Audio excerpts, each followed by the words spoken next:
But also, I'd like to say that you are sitting in a very historic chamber. A very historic chamber because this is the old assembly, the old parliament of South Africa. And it was in this very chamber that Harold Macmillan, the former Prime Minister of Great Britain, delivered his Winds of Change speech. He said, "The winds of change are blowing through Africa." And indeed, they were, and indeed they still are. And that is what I'll be speaking about today. But it was also so in the very seat next to you that Hendrik Verwoerd, the architect of apartheid, was assassinated, right there, by a parliamentary messenger who was delivering him a message.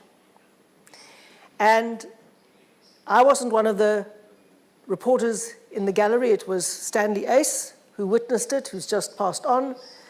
But many, many historic events have happened in this chamber.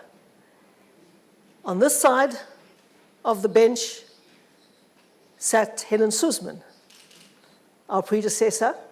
She was the only woman in this parliament for a very long time. And she used to give as good as she got. And so, Excellencies, and I was glad that Mr. van Hekke observed all the protocols, and I don't have to go through it again, but all the most distinguished representatives, politicians here today, welcome to a chamber where Europe and Africa have met before.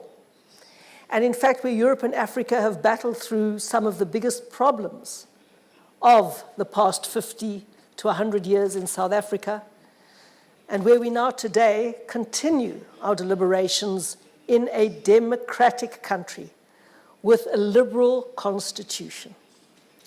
It's a constitution we're very proud of.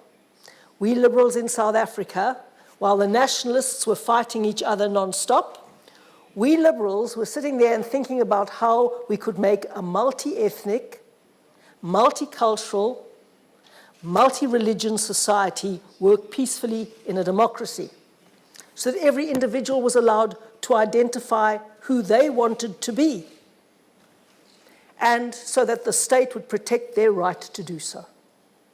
And so that anybody of any background could end up as the president, as long as they were committed to constitutionalism and the rule of law. And there weren't many precedents in the world. Frankly, Europe wasn't much help. Let me tell you, Europe wasn't much help. Because Europe is a landmass not much bigger than Southern Africa, but instead of living in one country, in a liberal state, they decided to go their ways in different ethnic states. And Europe didn't help Africa at all, because they came to Africa and divided Africa up in a totally illogical way, taking no notice of the ethnic and tribal divisions that they had applied to themselves in Europe, because after all, the French and the Italians and the Greeks and the Germans and the Belgians and the Spaniards are all different tribes in their little spaces. And they came along to Africa and carved it all up and then said, get on with building the democracies that we haven't been able to do in Europe. So we didn't have a precedent. We didn't have many precedents. In fact, many of the precedents had been failures to try and build liberal democracies in complex multi-ethnic states. And there couldn't have been a greater or more complex multi-ethnic state than the one in South Africa, and nor a greater or more complex multi-ethnic society than the South African society, because we had a history of apartheid and hatred and a low-level civil war, and all of the complexities that couldn't have made it more difficult to make the transition to a liberal democracy.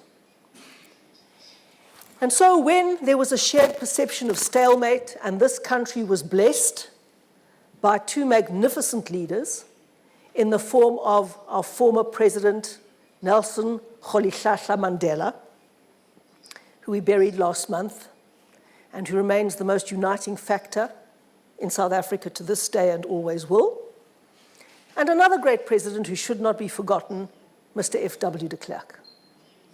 Because I don't know of many places in the world where simultaneously you have one great leader who is prepared to give up power before he has lost a war, and another to negotiate power sharing before he has won.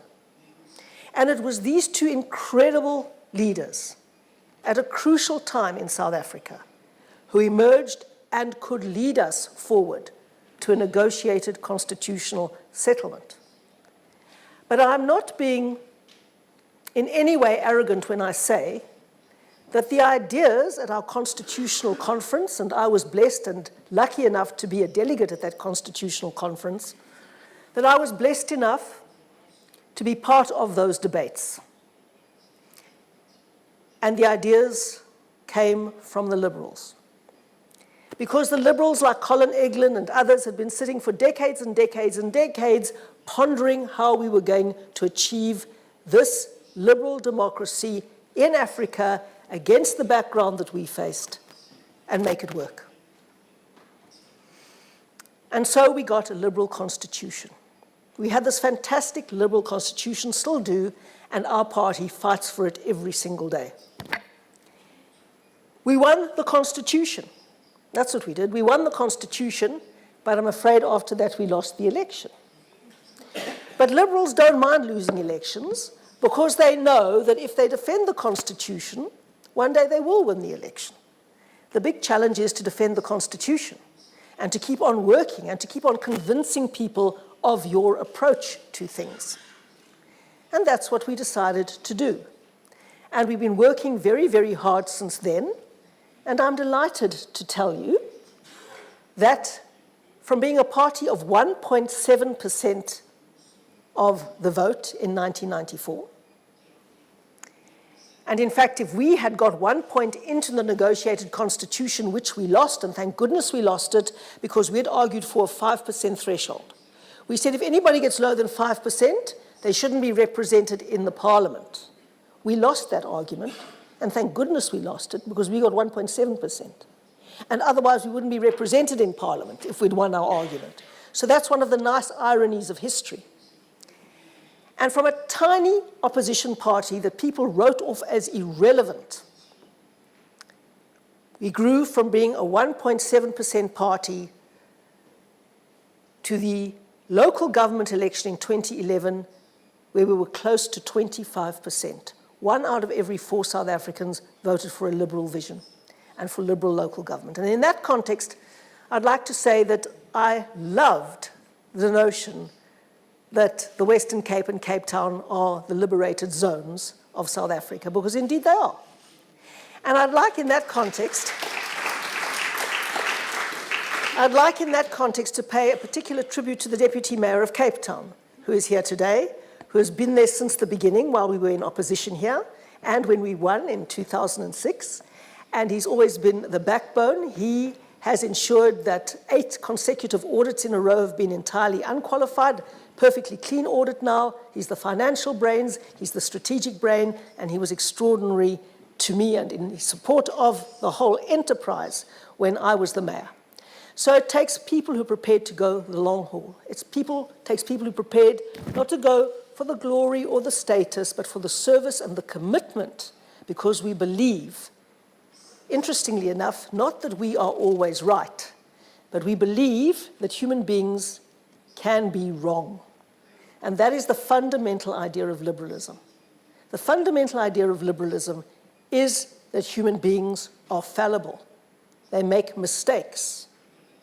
And even leaders who may be charismatic and wonderful get it wrong. And every single institution of liberalism flows from that central idea, that people are fallible. And so, even though we may all be patriotic, which we are, there are different potential policy solutions to the problems. No one has a monopoly on policy solutions. So put them out there, and that's where multi-party democracy comes from as a liberal concept. The notion of accountability to the people who can elect you and then unelect you. The notion of the separation of powers, the separation of party and state, the judiciary, the executive, the parliament, the legislature, all checks and balances on abuse of power because of human fallibility. And so these are the central ideas of liberalism, including the free press. And many of us get furious with the press from time to time because they're also fallible and they also get it wrong. But the important thing is that they are there. And the important thing is that they are free to get it wrong, and we're free to answer back. And it's those freedoms, freedom of speech, freedom of assembly, and all of them that come from a liberal tradition based on one key insight, that human beings are not always right. And so that, you can say, even has biblical roots if you want to go that far. And because we believe that human beings are often wrong, liberals are right, if you don't mind me posing a conundrum. And so I do believe that if we keep on long enough, more and more people will understand why it is incredibly important to guarantee other people's freedoms and to make sure that you defend them and respect them. And that's why Cape Town is such a fabulous place to be. Because just last Sunday, I was invited to a mass Mawlid. Do any of you know what a mass Mawlid? Sorry, sir, I can see, assalamu alaikum, that you know exactly what a mass Mawlid is. A mass Mawlid is a celebration of the birth of the Prophet Muhammad, peace be upon him. Now, I say that because we respect each other's religious traditions, and the Muslim community invites me as a Christian to celebrate the Mawlid with them. And I go with the greatest of pleasure, and I don't only go for the barakat, I go because it is a wonderful celebration that I can learn an enormous amount from. And of course I wear a headscarf out of respect, because that is how we do things. We respect each other's cultures. And my picture appeared in the newspaper, and some people in my own party were upset that I would respect a Muslim tradition by going in Muslim outfit. And I said, the role of the state is to protect everybody's religions. The role of the state is to ensure that everybody is free to worship their God or not, as the case may be. And those defenses we will always stand for, and as Premier of this province, I will go to everybody's celebrations, and I will wear a dress in a synagogue because a woman can't wear pants in a synagogue, etc., etc., etc., because that is how a respectful society and a free society functions.